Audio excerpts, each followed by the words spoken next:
당신이 세상에서 가장 잘생기고 가장 강력했던 모험가였다고 상상해 보세요. 하지만 어느 날 당신은 비참한 능력치를 가진 레벨 0의 해골로 깨어납니다. 오늘 저는 이 해골이 어떻게 자신이 가졌던 모든 것을 되찾을 때까지 모든 것을 지배하게 될지 이야기해 드릴 것입니다.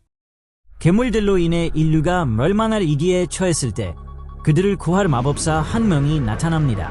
이 사람은 자신의 생명력을 소모하는 일종의 힘, 바로 흑마법을 가지고 있었습니다. 그럼에도 불구하고 그는 인류를 지키기 위해 그 힘을 사용합니다.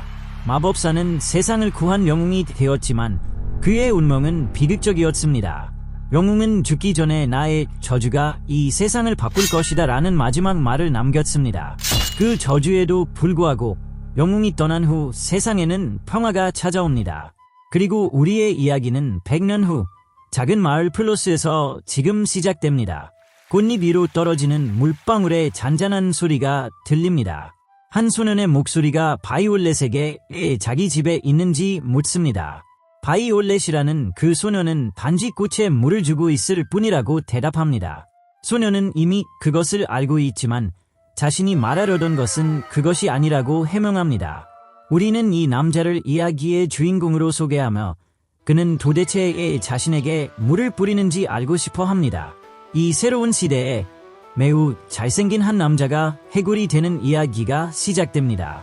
거리에는 온갖 종족의 인간과 괴물들이 어우러져 아주 다채로운 풍경을 이룹니다. 한 선술집 내부로 향하면 모두의 시선을 사로잡고 있는 누군가를 보게 됩니다. 사람들은 이 남자에게 매료된 듯 보였고 바텐더는 다른 손님들보다 더 친절하고 상세하게 그의 주문을 전달합니다. 그는 그 청년을 루이스님이라 부르며 음식이 어떤지 묻고 주인공은 완벽하다고 확인합니다. 그러자 바텐더는 화재를 받고 이웃 마을이 전염병으로 인해 고통받고 있음을 알려줍니다. 이 정보는 주인공을 놀라게 합니다. 바텐더는 그의 친구가 이전에 아픈 것을 본 적이 없음에도 불구하고 그를 방문하지 않은 이유가 이 전염병 때문일 것이라고 추측합니다. 전염병이 과거 영웅의 저주 때문일 수도 있다고 생각하자 바텐더는 얼굴이 창백해집니다. 하지만 루이스는 단순히 그것이 아닐 것이라고 생각합니다. 그럼에도 불구하고 그는 이 장소 역시 평소와는 상당히 다르게 느껴진다고 말하며 주인공은 혹시 이 전염병이 변화의 원인일지 궁금해합니다. 바텐더는 농담을 하며 선술집 전체에 사랑 전염병이 돌고 있다고 예칩니다. 그러고는 이 모든 것이 루이스님의 존재 때문이라고 해명합니다. 주인공은 계속 그렇게 농담하면 다른 곳으로 가겠다고 경고합니다. 그러자 바텐더는 사과하고 필요한 것이 있으면 불러달라고 부탁합니다. 이에 소녀는 계속해서 식사를 즐깁니다. 하지만 느닷없이 한 소녀에게 방해를 받습니다. 푸른 머리의 엘프 한 명이 그 청년에게 일행이 있는지 묻습니다.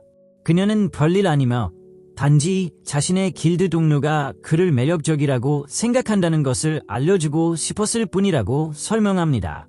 그녀는 자신의 친구가 처음으로 사랑에 빠진 것이라고 밝히며 그와 술 한잔 하는 것이 괜찮은지 묻습니다. 루이스는 오직 하나의 직접적인 질문으로만 대답합니다. 얼마를 지불할 것인지 알고 싶어 합니다. 이 질문은 소녀들을 즉시 불편하게 만드는 듯 보였습니다. 그 청년은 자신의 아름다움으로 손님을 끌어들이기 위해 이 장소에서 식사하는 대가로 돈을 받는다고 밝힙니다. 그렇기 때문에 그들에게 술을 마시기 위해 그들처럼 못생긴 사람들이 얼마나 많은 돈을 기꺼이 지불할 것인지 알고 싶다고 합니다. 당신들은 내가 정신적으로 얼마나 힘들지 생각해 본 적이 있습니까? 주인공은 피해자의 태도를 취하며 질문했습니다. 엘프는 단지 사과할 수 있을 뿐이지만 이 자신이 슬픔이나 분노를 느끼지 않는지 이해하지 못합니다. 오히려 용기를 내어 그 소년에게 말을 걸려고 했던 것에 대해 수치심까지 느낍니다.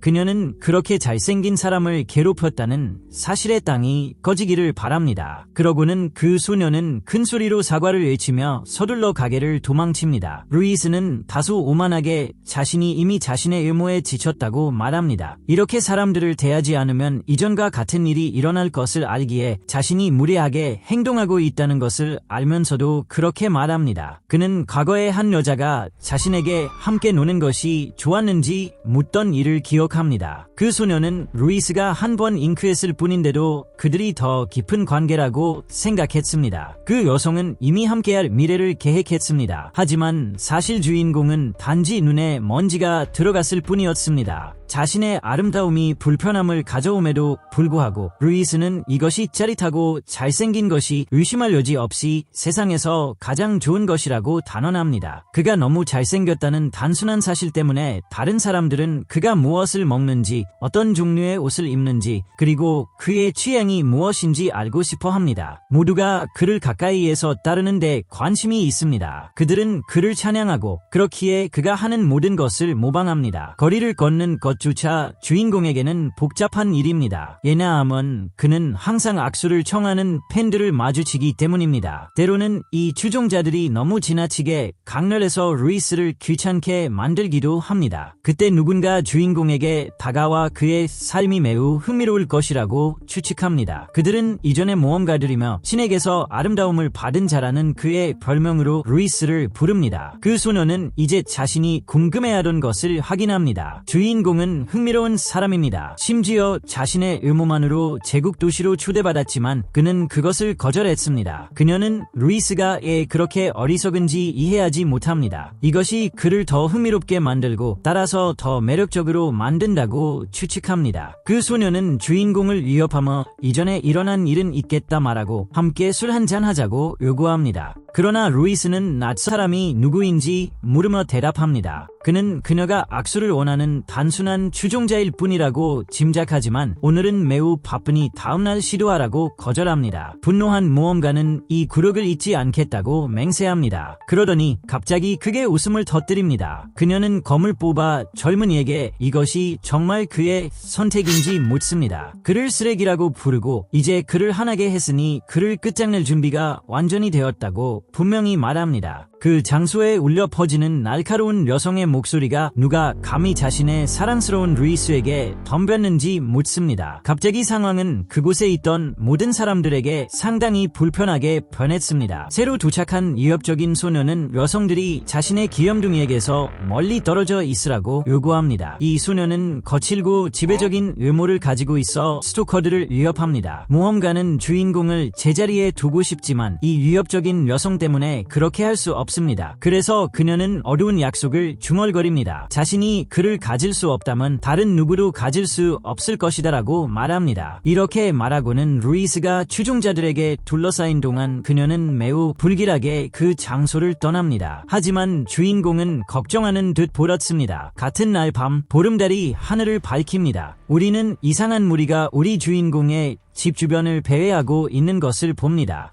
창문에서 그들은 그가 잘생긴 남자라는 것을 인정하지만 자신들이 더 우월하다고 믿습니다.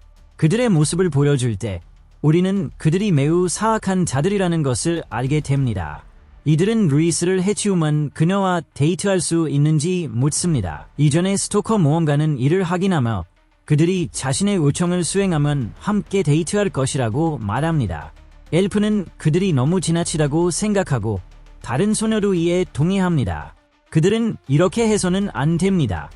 불행히도 스토커는 친구들을 밀어내며 도와주지 않을 거면 방해하지 말고 비키라고 비난합니다. 그녀는 자신이 그를 가질 수 없다면 다른 누구도 소유할 수 없도록 그를 죽일 것이라고 선언합니다. 이로써 그녀의 친구들은 그녀가 완전히 미쳤다는 것을 깨닫습니다. 그녀가 고령한 폭력배들에게 돌아가서 스토커는 모든 것이 어떻게 되어가고 있는지 묻습니다. 하지만 자세히 살펴보니 그 남자들이 완전히 제압당한 것을 알아챕니다. 반응하기도 전에 스토커는 등 뒤에서 소리를 듣습니다. 그녀의 친구들 역시 기절한 상태였고 그 소녀는 무슨 일이 일어나고 있는지 이해하지 못합니다. 그녀가 알아차리기도 전에 이미 칼날이 그녀의 목에 닿아 있었고 한 여성의 목소리가 그녀에게 이 모든 것을 계획했는지 묻습니다. 스토커는 이 사람의 존재조차 느낄 수 없었고 식은땀을 흘리기 시작합니다. 그녀는 이 시골 마을에서 이 정도 수준의 실력을 가진 사람을 떠올리려고 노력합니다. 시간을 벌기 위해 정보를 얻으려고 직접 질문합니다. 하지만 그 정체를 발견하자 완전히 돌처럼 굳어버립니다. 공격자는 다름 아닌 바이올렛이었습니다. 그녀는 떨리는 목소리로 바이올렛에게 자신에게 이러는지 묻습니다. 하지만 대답 대신 머리카락이 잡아당겨지는 것을 받을 뿐입니다. 아가씨, 꽃은 그저 바라보는 것만을 위해 존재해요 라고 바이올렛은 위협적인 목소리로 말했습니다. 바이올렛은 그녀 같은 누군가가 꽃을 꺾으려 하면 어떻게 되는지 꼬마에게 경고합니다. 다음 생에는 꽃을 꺾지 말고 바라보는 것만 즐기세요 라고 바이올렛은 협박하듯이 말했고, 스토커는 누군가 자신을 구해달라고 애원했습니다. 이 모든 일이 일어나는 동안 주인공은 그저 편안하게 잠을 자고 있었습니다. 이 모든 일이 있은 후 이야기는 다음날 아침으로 이어집니다. 바이올렛은 루이스에게 아침 인사를 건네고 주인공은 친구가 이렇게 일찍 일어난 것에 놀랍니다. 그러고는 친구에게 어제 이미 꽃에 물을 주지 않았는지 묻습니다. 그러자 소녀는 꽃들이 어젯밤에 거해 죽을 뻔해서 물이 더 필요했다고 대답합니다. 바이올렛은 화제를 바꿔 루이스에게 언제 마을로 돌아갈 계획인지 묻습니다. 주인공은 돈이 다 떨어지면이라고 대답합니다. 그의 친구는 취미로라도 일을 해보라고 충고하지만 주인공은 그것이 너무 귀찮다고 생각합니다. 그는 일하지 않고 이런 식으로 자신의 삶을 사는 것을 선호하며 앞으로 10년이나 20년 동안 계속 그렇게 하고 싶어 합니다. 루이스는 자신의 삶이 행복으로 가득 차 있다고 생각했습니다. 하지만 그의 평화로운 삶은 단 한 달 만에 360도 달라지게 됩니다. 그날 루이스는 마을에 가지 말았어야 했습니다. 그는 평소처럼 자신을 맞이하는 사람이 아무도 없는 이유를 물으며 선술집에 들어섰습니다. 그러나 그가 안에서 발견한 장면은 끔찍했습니다. 주인공은 이것이 이전에 바텐더가 그에게 말했던 그 전염병일 수 있다는 것을 기억해냅니다. 불행히도 그는 그 병을 피할 수 없었고 자신의 침대에 힘없이 누워 있습니다. 그는 마지막 힘을 다해 바이올렛에게 이것은 말이 안 된다고 말합니다. 루이스는 자신이 젊고 잘생겼음에도 불구하고 이런 일이 일어났다는 것을 받아들일 수 없습니다. 그는 자신의 얼굴로 영원히 삶을 즐길 수 있었을 것이라고 믿습니다. 루이스는 이런 식으로 죽는 것은 너무나 불공평하다고 생각했습니다. 그리고 그가 숨을 거두면서 죽고 싶지 않다고 한탄했습니다. 그가 기억하는 마지막은 바이올렛이 자신의 이름을 외치는 것을 보는 것입니다. 이 일이 있은 후 루이스는 아무것도 보지 못하고 얼마나 많은 시간이 흘렀는지 궁금해합니다. 창에는 흑마법 후손의 특별한 기능으로 그가 죽음에 대한 저항력을 가지고 있다는 것을 보여줍니다. 시선을 들자 루이스는 밤하늘에 뜬 밝은 달과 마주칩니다. 그는 머리에 손을 얹고 혹시 꿈을 꾸고 있는지 묻습니다. 루이스는 자신의 죽음이 단지 악몽이었을 뿐이라고 짐작하고 기지개를 켜기 위해 일어납니다. 그는 단검을 꺼내 오랜 잠에서 깨어난 후 자신의 얼굴을 살펴보기로 합니다. 루이스는 자신의 눈빛이 여전히 똑같이 눈부신 빛을 발산한다고 상상하지만 막 하려던 말을 끝내지 못하고 멈춥니다. 단검에 반사된 모습에는 해골만이 보일 뿐이고 그는 이게 도대체 뭔지 의아해합니다. 하나의 생각이 그의 머릿속을 스쳐 지나가고 그는 자신이 젠장한 해골이 되었다는 사실을 도저히 받아들일 수 없습니다. 시스템은 해골 병사 루이스가 레벨 1이며 벌프 서자 베스터드 벌프라는 칭호를 가지고 있고 그의 능력치는 완전히 터무니없다는 것을 보여줍니다. 그리고 이야기는 486명의 A급 기사가 던전을 정복하기 위해 참여했던 토벌 작전으로 거슬러 올라갑니다. 그러나 임무의 결과는 그들이 완전히 전멸당했다는 것이었습니다. 기사 중 한 명은 던전 보스가 너무 강력해서 S급 기사들조차 그와 맞서기 어려울 것이라고 말합니다. 그는 바로 그림자 군주 흑룡 아트로스였습니다. 이 모든 것에도 불구하고 병사는 자신이 보고 있는 것을 믿을 수 없습니다. 그는 이 상황이 도대체 뭔지 모르는데 평범한 인간이 위대한 용을 길들인 것처럼 보였기 때문입니다. 루이스는 괴물이 마음에 들었다고 짐작하며 쓰다듬었습니다. 그 짐승은 주인공의 매력에 완전히 빠져 있었습니다. 기사들은 위대한 용이 젊은이의 발치에 몸을 쭉 펴고 웅크리는 것을 믿을 수 없어 합니다. 한 목소리가 장면을 방해하며 그를 여기까지 데려오기 위해 쓴 돈이 그럴 가치가 있었다고 언급합니다. 기사들은 그룹의 리더를 알아봅니다. 리더는 처음에는 믿지 않았지만 흑룡조차 저항할 수 없었다는 것이 밝혀집니다. 기사들은 리더에게 모험가로 30년을 지내면서 이런 것은 본 적이 없으니 그 젊은이가 어떤 종류의 마법을 사용하고 있는지 묻습니다. 그룹 리더는 마법을 얕잡아 보며 아무리 높은 레벨이라도 흑룡을 그렇게 쉽게 복종시킬 수는 없다고 분명히 말합니다. 그는 젊은이가 마법보다 더 고귀하고 강력한 것, 즉 절대적인 아름다움이라는 재능을 사용하고 있다고 단언합니다. 병사들은 유일한 이유가 그가 잘생겼기 때문이라고 묻고 리더는 긍정적으로 대답합니다. 그 순간 루이스 역시 잘생긴 것이 엄청난 이점이라는 것을 알고 있었습니다. 그는 얼굴을 보여주는 것만으로 S급 모험가의 보수를 받고 있었기 때문입니다. 그의 의무 덕분에 주인공은 부와 명성을 쉽게 누릴 수 있었습니다. 하지만 현재로 돌아와 루이스는 그의 특징적인 이점을 잃었습니다. 주인공이 자신의 상황을 한탄하는 동안 고블린 무리가 나타나 자신들의 구력에서 배회하고 있다고 그를 비난합니다. 그들은 빌어먹을 해골이 끔찍하다고 욕하고 경멸의 표시로 그의 얼굴에 침을 뱉습니다. 이것은 루이스에게 완전히 새로운 일이었습니다. 이 장면 후 주인공은 숲속으로 도망칩니다. 그는 자신이 해골로 변했다는 것을 아직 받아들이지 못하고 이것이 악몽이라고 생각합니다. 게다가 고블린은 던전에만 있어야 하므로 이 장소에 있어서는 안 됩니다. 그러다가 그는 멈춰서서 자신이 도망치고 있는지 스스로에게 묻습니다. 그는 자신이 역대 최고인 루이스임을 기억해냅니다. 새로운 결심을 가지고 그는 이런 일 때문에 무너지지 않을 것이라고 단언합니다. 고블린을 향해 단검을 꺼내며 어떻게든 살아남을 것이라고 표현합니다. 그는 전투에는 서툴지만 아이들도 처리할 수 있는 고블린 정도는 상대할 수 있을 것이라고 생각합니다. 그러나 말을 마치기도 전에 얼굴 전체에 충격을 받습니다. 그 충격은 너무 강해서 루이스는 공중으로 날아갑니다. 주인공은 자신의 현재 능력치가 얼마나 한심한지 잊고 있었습니다. 루이스는 이전에 한 번도 싸워본 적이 없기 때문에 전투에 대한 개념이 전혀 없었고 괴물들은 그를 두들겨 팹니다. 그는 이대한 루이스가 단순한 고블린에게 이런 식으로 당하고 있다는 것을 여전히 믿을 수 없습니다.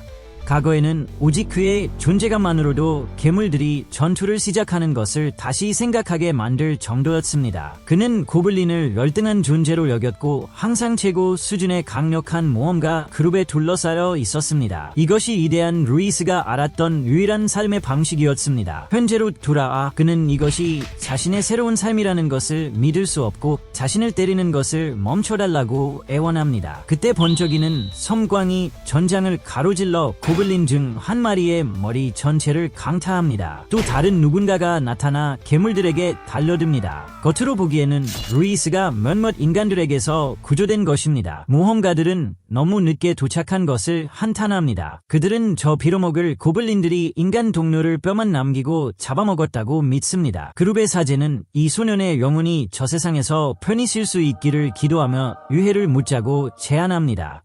그러나 루이스는 갑자기 일어나 자신을 구해준 사람들에게 감사 인사를 전합니다. 보답으로 루이스는 그들에게 식사를 대접하겠다고 제안하지만 그의 모습은 인간들에게는 매우 섬뜩하게 보입니다. 자신을 설명하기도 전에 그는 모험가들의 검에 참수당합니다. 그들은 말하는 해골에 대해 들어본 적이 없다며 소리를 지르며 도망치고 모든 마을 사람들에게 알려야 한다고 말합니다. 루이스는 자신이 어떻게 이런 식으로 끝났는지 알지 못하고 당분간 집으로 돌아가기로 결정합니다. 그날 밤은 별다른 문제 없이 지나갔고 주인공은 자신의 마을로 돌아갈 수 있었지만 이 마을이 그토록 파괴되었는지 이해하지 못했습니다. 그는 그것이 전염병 때문일 수 있다고 기억해냅니다.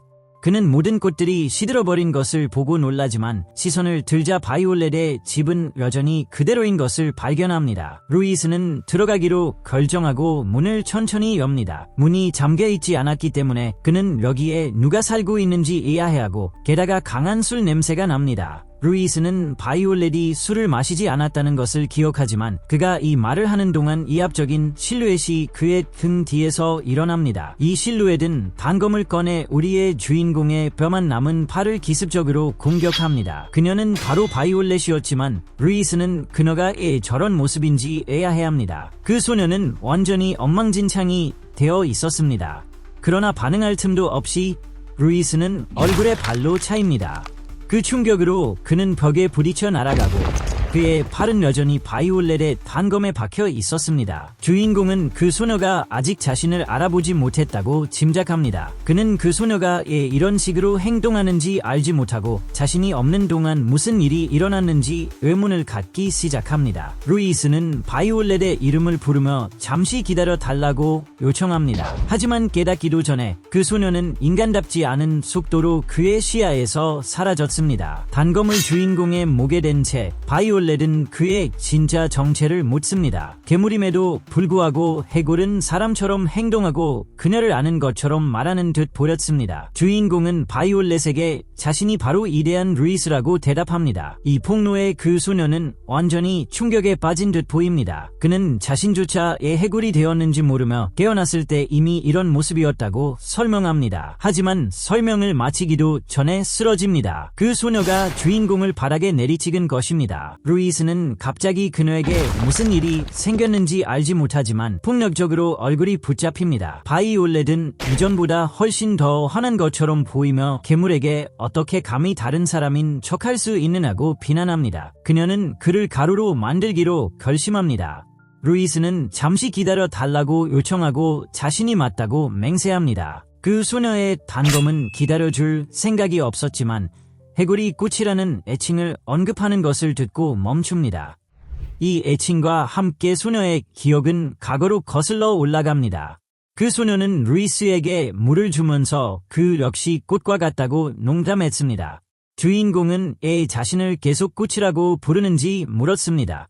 약간 긴장한 바이올렛은 그가 꽃처럼 아름답기 때문이라고 대답했습니다.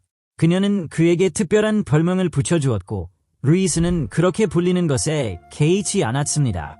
현재로 돌아와 눈물이 해골인 주인공 위로 떨어집니다. 바이올렛은 단검을 놓아주고 주인공은 그녀가 제정신으로 돌아왔는지 묻습니다. 그 느낌어 그 소녀는 그가 정말 루이스인지 묻습니다. 그녀는 첫 햇살과 함께 그를 안아주며 얼마나 많이 그리워했는지 표현합니다. 이 재해 후 바이올렛은 루이스가 없던 지난 1년 동안 많은 일이 일어났다고 이야기합니다. 주인공은 자신이 1년 동안 죽어 있었다는 것을 이제야 알게 됩니다. 그러자 루이스는 화제를 바꿔 친구에게 이야기하면서 자신에게 등을 돌리고 있는지 묻습니다. 그 소녀는 아직 자신의 새로운 모습에 익숙해지는 중이라고 변명합니다. 루이스는 이 말에 크게 실망합니다. 바이올렛은 이 기간 동안 악마가 나타났다고 밝힙니다. 이 폭로의 주인공은 깜짝 놀라는 듯 보입니다. 그 소녀는 악마들 때문에 전쟁이 발발했고 일부 왕국은 이미 완전히 황폐해졌다고 계속해서 이야기합니다. 그 소녀는 루이스와의 추억으로 가득 찬 이 집을 떠날 수 없었다고 말합니다. 그리고 바로 그때 다시 나타난 것입니다. 이로써 주인공은 마을 근처에 고블린들이 있었던 이유를 이해합니다. 그러고는 친구에게로 향하며 자신이 이전의 모습으로 다시 돌아갈 수 있는지 묻습니다. 그 소녀는 자신에게 특별한 정보가 있다며 걱정하지 말라고 격려합니다. 그녀는 주인공이 원래의 모습으로 돌아가는 방법을 알고 있습니다. 이 일이 있은 후 우리는 두 사람이 절벽 앞에 서 있는 것을 봅니다. 루이스는 옛 모습을 되찾기 위해 무엇이든 할 각오가 되어 있지만 친구가 위험에 처할까 봐 염려합니다. 그는 그 소녀에게 정말 자신을 따라올 계획인지 묻고 바이올렛은 확고한 결심으로 확인합니다. 그녀는 자신의 임무는 항상 꽃에 물을 주는 것이었다고 대답합니다. 이를 확인한 후 루이스는 자신의 옛 아름다움을 되찾기 위한 새로운 여정을 시작합니다. 만화는 즉시 재생 포션이 존재한다고 이야기합니다. 그 재료는 붉은 거미의 더듬이, 푸른 도마뱀의 꼬리, 초록 사슴의 피이며 루이스는 단검을 꺼내 이 존재가 자신에게 필요한 마지막 재료라고 추측합니다. 주인공은 다름 아닌 호수의 보스인 레비아탄 앞에 서 있었습니다. 자신감 있게 단검을 겨누며 괴물에게 자신의 앞으로 오라고 요구합니다. 그는 그 생물을 끔찍한 물고기라고 부르며 모욕하지만 레비아탄은 이 해골 같은 녀석이 이렇게 짜증나는지 이해할 수 없습니다. 그는 무너질 듯 매우 연약해 보입니다. 하지만 그에게는 너무나 자신감이 넘쳐서 호수의 보스는 혹시 숨겨진 계략이 있는 것은 아닌지 애아해합니다. 루이스는 계속해서 짐승을 화나게 하며 혹시 두려운 것인지 묻습니다. 이것이 레비아탄의 인내심의 마지막 한계였습니다. 괴물은 두 번 생각하지 않고 해골에게 달려듭니다. 그러나 루이스는 자신의 계획이 성공했다는 것을 기뻐합니다. 그는 온 힘을 다해 친구 바이올렛을 부르고 주인공이 괴물을 호수 밖으로 끌어낸 후 그 소녀는 숨어있던 곳에서 뛰어내립니다. 레비아탄의 눈에는 이 인간이 극도로 위협적으로 보였습니다. 괴물은 짜증나는 해골의 도발에 넘어간 것을 저주합니다. 레비아탄은 자신이 속았다는 것을 깨달았지만 이미 너무 늦었고 그 인간은 그를 토막냈습니다. 이 장면 후 두 사람은 아름다운 벚꽃 아래에서 재료들을 조합합니다. 주인공들은 재생 포션을 성공적으로 만드는 데 성공했습니다. 이것은 상처를 치유하고 천사의 축복을 받은 신비한 포션입니다. 루이스는 포션이 이와 같은 장소에서만 작동한다는 사실이 매우 낭만적이라고 믿습니다. 한편 그의 친구는 의식이 벚꽃이 피는 곳에서 이루어져야 한다고 들었습니다. 루이스는 즉시 포션을 발에 부어 테스트하려고 하지만 바이올렛은 잠시 기다려 달라고 요청합니다. 그 소녀는 단검으로 자신의 손에 상처를 냅니다. 걱정하는 주인공은 그녀가 무엇을 하고 있는지 묻고 그 소녀는 자신이 먼저 포션을 시험해 보겠다고 자원합니다. 그녀는 손바닥에 한 방울을 붓고 마치 마법처럼 상처를 치유하는 천사가 그 장소에 나타납니다. 루이스는 그 아름다운 광경에 입이 떡 벌어지고 바이올렛은 이제 그에게 포션을 건네 시도해보라고 합니다. 주인공은 옛 모습을 되찾을 수 있다는 사실에 기뻐합니다. 그 전에 그는 친구에게 다가가 그녀가 없었다면 아무것도 이룰 수 없었을 것이라고 선언합니다. 루이스는 진심으로 바이올렛에게 감사했습니다. 그는 포션의 뚜껑을 열고 자신의 머리 위로 그것을 부을 준비를 합니다. 그는 자신의 아름다움이 없는 이 잔인한 세상이 끝났음을 축하하며 이 비참한 추악함의 삶의 작별을 고합니다. 그는 행복의 눈물을 흘리며 철없는 어린애의 삶으로 돌아갈 것이라고 애칩니다. 하지만 잠시 후 우리는 그 포션이 주인공에게 완전히 반대의 효과를 일으켜 산처럼 그를 해체시켰다는 것을 보게 됩니다. 바이올렛은 친구를 걱정하며 소리치고 루이스는 도대체 무슨 일이 일어나고 있는지 이해하지 못합니다. 그 기적의 포션은 언데드에게는 작동하지 않는 것 같았고 주인공은 고통스러운 절규를 내뱉습니다. 바이올렛은 그를 어떻게 이루어야 할지 몰랐고 루이스는 저주하며 땅에 얼굴을 묻습니다. 그 소녀는 그를 진정시키려 하지만 루이스는 그것을 받아들일 수 없습니다. 그는 젠장할 원래 모습으로 돌아가지 못했는지 이해하지 못합니다. 그는 영원히 이렇게 살고 싶지 않다며 회복할 수 없다는 사실을 저주합니다. 그는 자신이 이런 일을 당할 만한 무슨 잘못을 했는지 하늘을 향해 비난합니다. 그 소녀는 완전히 좌절했고 단지 예전처럼 돌아가고 싶었습니다. 이것이 효과가 없다는 것을 알게 된 루이스는 살 이유가 없다고 생각했습니다. 하지만 그는 단순히 죽을 수도 없었기 때문에 자신을 저주했습니다. 바이올렛은 친구를 위로하기 위해 무엇을 할 수 있을지 알지 못했습니다. 그녀는 다른 방법이 분명히 있을 것이라고 장담하지만 강한 갱음이 그녀의 말을 가로막습니다. 그들은 그 큰 소리가 무엇인지 알기 위해 몸을 돌립니다. 바이올렛은 루이스 앞에 서서 무슨 수를 써서라도 그를 보호할 준비가 되어 있습니다. 하지만 상대를 보자 그녀는 소년에게 가능한 한 멀리 도망치라고 간청합니다. 이것은 소년을 더욱 혼란스럽게 합니다. 그들 앞에 있는 적은 붉은 머리와 뿔을 가지고 있었습니다. 피의 색깔을 닮은 눈과 단검처럼 날카로운 송곳니를 가졌습니다. 이 기운을 바탕으로 바이올렛은 확신할 수 있었습니다. 그들은 악마의 왕 바로 그분과 마주하고 있었습니다. 바이올렛은 친구를 위해 시간을 벌겠다고 자원하며 도망가라고 요청합니다. 하지만 루이스는 악마의 왕에게 다가가기 위해 한 걸음 앞으로 나섭니다. 그는 악마의 왕이니 정말 강할 것이라고 짐작하며 부탁을 합니다. 그 해골은 단지 자신의 비참한 삶을 끝내주기를 원했을 뿐입니다. 이미 죽은 상태임에도 불구하고 죽기를 원한다는 말을 듣고 악마의 왕은 주인공이 흥미로운 사람이라고 생각했습니다. 그녀는 그의 존재가 살아있지도 죽어있지도 않은 특이한 것임을 느낄 수 있었습니다. 사실 악마의 왕은 여성이며 이 여성은 루이스의 소원을 들어주고 그를 죽이기로 결정합니다. 그녀가 그에게 다가갈 때 주인공은 자신의 악몽이 마침내 끝날 것이라는 것에 안도감을 느낍니다. 아름다움을 되찾을 수 없다면 차라리 죽는 것이 낫다고 생각합니다. 그러나 갑자기 바이올렛이 가로막고 루이스에게 사과합니다. 주인공은 아무것도 이해하지 못하지만 친구의 밀침에 의해 멀리 밀려납니다. 주인공들은 재생 포션을 성공적으로 만드는 데 성공했습니다. 이것은 상처를 치유하고 천사의 축복을 받은 신비한 포션입니다. 루이스는 포션이 이와 같은 장소에서만 작동한다는 사실이 매우 낭만적이라고 믿습니다. 한편 그의 친구는 의식이 벚꽃이 피는 곳에서 이루어져야 한다고 들었습니다. 루이스는 즉시 포션을 발에 부어 테스트하려고 하지만 바이올렛은 잠시 기다려 달라고 요청합니다. 그 소녀는 단검으로 자신의 손에 상처를 냅니다. 걱정하는 주인공은 그녀가 무엇을 하고 있는지 묻고 그 소녀는 자신이 먼저 포션을 시험해 보겠다고 자원합니다. 그녀는 손바닥에 한 방울을 붓고 마치 마법처럼 상처를 치유하는 천사가 그 장소에 나타납니다. 루이스는 그 아름다운 광경에 입이 떡 벌어지고 바이올렛은 이제 그에게 포션을 건네 시도해보라고 합니다. 주인공은 옛 모습을 되찾을 수 있다는 사실에 기뻐합니다. 그 전에 그는 친구에게 다가가 그녀가 없었다면 아무것도 이룰 수 없었을 것이라고 선언합니다. 루이스는 진심으로 바이올렛에게 감사했습니다. 그는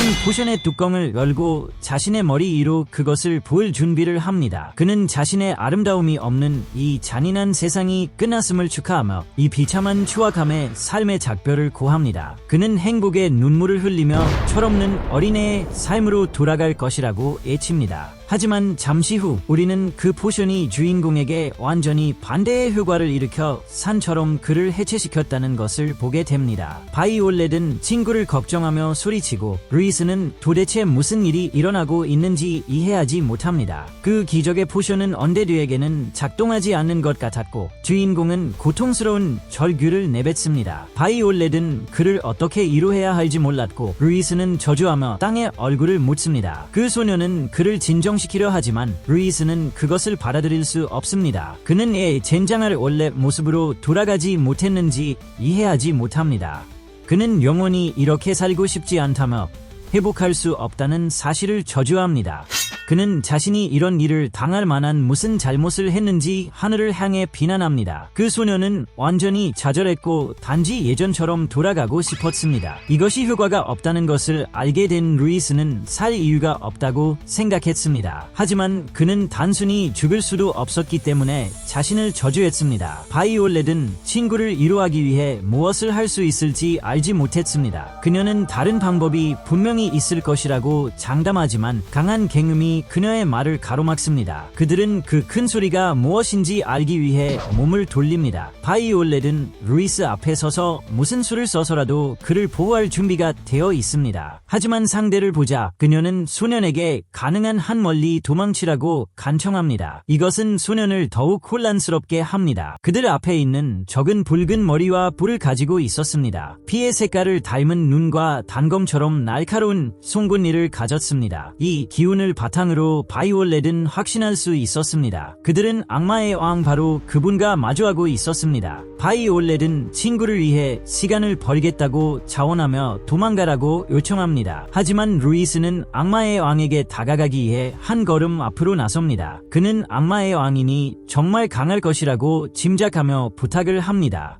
그 해골은 단지 자신의 비참한 삶을 끝내주기를 원했을 뿐입니다. 이미 죽은 상태임에도 불구하고 죽기를 원한다는 말을 듣고 악마의 왕은 주인공이 흥미로운 사람이라고 생각했습니다. 그녀는 그의 존재가 살아있지도 죽어있지도 않은 특이한 것임을 느낄 수 있었습니다. 사실 악마의 왕은 여성이며 이 여성은 루이스의 소원을 들어주고 그를 죽이기로 결정합니다. 그녀가 그에게 다가갈 때 주인공은 자신의 악몽이 마침내 끝날 것이라는 것에 안도감을 느낍니다. 아름다움을 되찾을 수 없다면 차라리 죽는 것이 낫다고 생각합니다. 그러나 갑자기 바이올렛이 가로막고 루이스에게 사과합니다. 주인공은 아무것도 이해하지 못하지만 친구의 밀침에 의해 멀리 밀려납니다. 바이올렛은 루이스에게 살라고 간청하고 여전히 그를 진심으로 보호하려는 사람들이 있다는 것을 잊지 않습니다. 이 말을 마치고 그 소녀는 눈앞에 훌륭한 상대에게 집중해야 합니다. 바이올렛과 악마의 여왕은 공격을 충돌시킬 준비를 하고 바이올렛은 놀라운 속도로 그녀를 제압합니다. 악마는 인간의 단검에 상처를 입고 분노하며 바닥을 칩니다. 그녀는 상처에 손을 대고 피를 흘리는 것을 알아채자 분노가 폭발하는 듯합니다. 그녀의 불길한 얼굴에 미소가 드리워지고 날개를 펼치며 크게 웃음을 터뜨립니다. 한쪽 눈의 색깔이 변하고 그녀는 인간과 제대로 맞설 것을 결정하며 루시퍼의 눈을 떴습니다. 악마의 여왕은 완전히 다른 속도로 인간에게 달려듭니다. 바이올렛은 그녀가 빠르다는 것을 인정하고 방어해야 합니다. 그 소녀가 공격을 막으려 하는 동안 악마의 여왕은 공격의 궤적을 바꿔 그녀의 방어를 관통합니다. 그녀는 루시퍼의 눈이 정수를 꿰뚫어 볼 수 있으며 막으려는 시도는 소용없다고 밝힙니다. 악마의 여왕은 인간이 실력이 있다는 것을 인정하고 자신의 부하가 될 것을 제안합니다. 그녀는 그녀처럼 강한 사람이 단순한 해골을 위해 목숨을 걸려고 하는지 이유를 묻습니다. 바이올렛은 꽃을 보호하고 물을 주겠다는 약속을 했기 때문이라고 대답합니다. 그녀는 사륙에 집착하는 악마는 소중한 사람을 잃는 감정을 이해하지 못할 것이라고 단언합니다. 이것은 위대한 악마를 말문이 막히게 만듭니다. 잊고 싶었던 기억이 되살아났어 라고 악마의 여왕은 슬픈 것을 상기시킨 인간을 끝장낼 준비를 하며 중얼거렸습니다. 바이올렛은 이미 모든 것을 바쳤고 이것이 자신의 종말임을 받아들입니다. 하지만 주인공의 목소리가 그녀를 정신 차리게 합니다. 루이스는 자신의 소중한 친구를 보호하기 위해 단검을 들었습니다. 그 소녀는 도망치라고 간청하지만 루이스는 잃을 것이 아무것도 없다고 대답합니다. 이번에는 루시퍼의 눈이 활성화된 악마의 여왕은 해골이 방출하는 이상한 빛에 눈이 멀게 됩니다. 더 자세히 살펴보니 그녀는 그것을 믿을 수 없습니다. 그녀는 자신의 루시퍼의 눈으로 어떻게 이것을 볼 수 있는지 의아해합니다. 우리 주인공들이 논쟁하는 동안 악마의 여왕은 루이스의 진정한 아름다움을 볼 수 있었습니다. 우리 주인공들에게 돌아와 우리는 악마의 여왕이 루이스를 껴안기 위해 달려드는 것을 봅니다. 이것은 바이올렛을 당황하게 합니다. 울고 눈물을 흘리며 악마의 여왕은 루이스를 얼마나 그리워했는지 표현합니다. 그러나 주인공은 무슨 일이 일어나고 있는지 전혀 이해하지 못했습니다. 이야기는 수백 년 동안 10명의 악마의 왕이 존재해왔다고 전합니다. 그들 중 한 명이 역대 최강이라고 불릴 정도로 두각을 나타냈으며 그 뛰어난 악마는 흑룡 아트로스였습니다. 모든 악마들은 흑룡 아트로스가 존재하는 한 인류의 파멸은 단지 시간 문제일 뿐이라고 여겼습니다. 하지만 루이스에게 돌아와 보면 현실은 완전히 다릅니다. 이야기가 마음에 드신다면 채널 구독으로 응원해 주시면 감사하겠습니다. 이 말을 마치고 이야기 계속해 드리겠습니다. 이제 루이스에게 무슨 일이 일어났는지 이해한 아트로스는 눈물을 닦으며 그에게 매우 힘들었을 것이라고 추측합니다. 그녀는 자신의 사랑스러운 루이스가 쓸모없고 못생긴 해골이 될 것이라고는 상상도 못했습니다. 이 말은 주인공에게 상처를 주었을 수도 있기 때문에 바이올렛을 걱정하게 만듭니다. 그러나 루이스의 마음속에서는 이 여성이 그 위압적인 용이라는 사실을 여전히 받아들일 수 없습니다. 수줍음 타는 용은 루이스에게 걱정하지 말라고 부탁하며 그의 아름다움을 찾기 위해 그와 함께 여행하겠다고 제안합니다. 바이올렛은 악마를 신뢰할 수 없지만 주인공이 그녀를 저지합니다. 그 소녀는 루이스가 도움을 받으면서 그렇게 뻔뻔하다는 것을 믿을 수 없었지만 그가 자신을 전적으로 신뢰하고 있다는 것도 이해했고 바이올렛은 그 신뢰에 부응하고 싶었습니다. 루이스를 죽게 내버려 두었다고 비난하는 악마의 말은 여전히 그녀의 머릿속에 울려 퍼지고 있습니다. 그 소녀는 그런 일이 다시는 일어나도록 두지 않을 것입니다. 이번에 바이올렛은 자신의 꽃을 목숨을 걸고 보호할 각오가 되어 있습니다. 긴 여정 끝의 이야기는 아르카누스 사막 도시에서 계속됩니다. 우리 주인공들은 밤에 이곳에 도착하는데 성공했습니다. 이 장소에는 온갖 종류의 사람들이 있고 우리 주인공들의 존재는 현지인들의 주목을 끄는 듯합니다. 루이스는 완전히 태평하게 걷고 있습니다. 바이올렛은 이곳이 안전하지 않다고 경고하며 자신의 곁에 있으라고 조언합니다. 그러나 선용은 위험한 곳인 줄 알면서도 여기까지 데려왔다며 그녀를 비웃습니다. 주인공에게 다가가 자신을 보호할 수 있도록 자신의 곁에 있는 것이 낫다고 부탁하지만 루이스는 너무 더워서 조금 떨어져 있으라고 요청합니다. 바이올렛은 루이스의 몸에 대한 단서를 찾기 위해 이곳에 왔다고 대답합니다. 주인공은 모든 것을 생각했다며 그녀를 칭찬하고 그 소녀는 행복하게 칭찬을 받아들입니다. 그때 선영의 눈에 무언가가 들어옵니다. 바이올렛이 비웃는 듯한 미소로 자신의 작은 승리를 비난하고 있었고 이것은 용을 심각하게 화나게 합니다. 그녀는 도대체 그 표정이 뭔지 따지지만 그들은 서둘러 려관으로 들어갑니다. 아르카누스 도시는 밤이 조용하고 우리는 려관 안으로 들어갑니다. 시간이 늦었기 때문에 주인공은 휴식을 취하자고 제안합니다. 2개의 방이 있으니 소녀들에게 알아서 해결하라고 요청합니다. 이 말을 하고 루이스는 잠을 자러 떠나지만 악마의 여왕은 그를 따라갈 계획입니다. 주인공은 그것을 알아채고 무엇을 하고 있는지 따집니다. 선영은 주인공 옆에서 잠을 잘 계획이었다고 대답합니다. 바이올렛은 악마가 이 점을 취하려 했다는 사실을 비난하며 악마의 여왕이 혼자 자도록 자신이 루이스와 함께 자겠다고 결정합니다. 하지만 선용은 머리카락을 잡아당겨 그녀를 저지합니다. 소녀들은 누가 루이스와 함께 잠을 잘지 결정하기 위해 싸웁니다. 뒤편에서 주인공은 혼자 잠을 자기 위해 그들을 무시하는 것을 선호합니다. 잠시 후 우리는 그 소녀들이 어쩔 수 없이 방을 공유해야 했다는 것을 봅니다. 그러나 방 안에는 긴장감이 감돌고 있었습니다. 악마는 자신의 상황을 저주하지만 바이올렛은 저주하는 것이 잘못되었다고 그녀를 바로잡습니다. 용은 악마이기 때문에 저주할 수 있다고 대답합니다. 그녀는 그녀만 아니었다면 루이스와 방을 공유할 수 있었을 것이라고 언급합니다. 하지만 바이올렛은 자신이 있는 한 그런 일은 절대 일어나지 않을 것이라고 단언합니다. 악마는 저런 계집애가 자신들과 함께 여행하는 한 루이스와 잠을 잘 수 없다는 것을 이해해야 합니다. 그래서 그녀는 위협적으로 일어납니다. 단검을 들고 바이올렛은 그녀가 무언가를 시도하도록 도전하고 두 여성은 려관 방 한가운데서 주먹을 주고받기 시작합니다. 그들은 사소한 일로 싸우고 있음에도 불구하고 두 소녀 모두 최선을 다합니다. 그러나 싸움이 너무 격렬해서 려관 바닥을 부숩니다. 둘이 다 아래층으로 떨어지고 비명이 싸움을 방해합니다. 이 방의 손님들은 침입자가 누구인지 묻고 소녀들은 그 남자의 취향을 비웃으며 떠납니다. 그때 바이올렛의 주의를 끄는 무언가가 있습니다. 그들은 루이스의 방에도 구멍을 냈습니다. 그가 없다는 것을 알아채고 소녀들은 괜찮은지 물으며 들어갑니다. 그의 존재를 느끼지 못하자 용은 그가 산책하러 나갔을지 궁금해하지만 이 가설은 바이올렛에게 즉시 거부당합니다.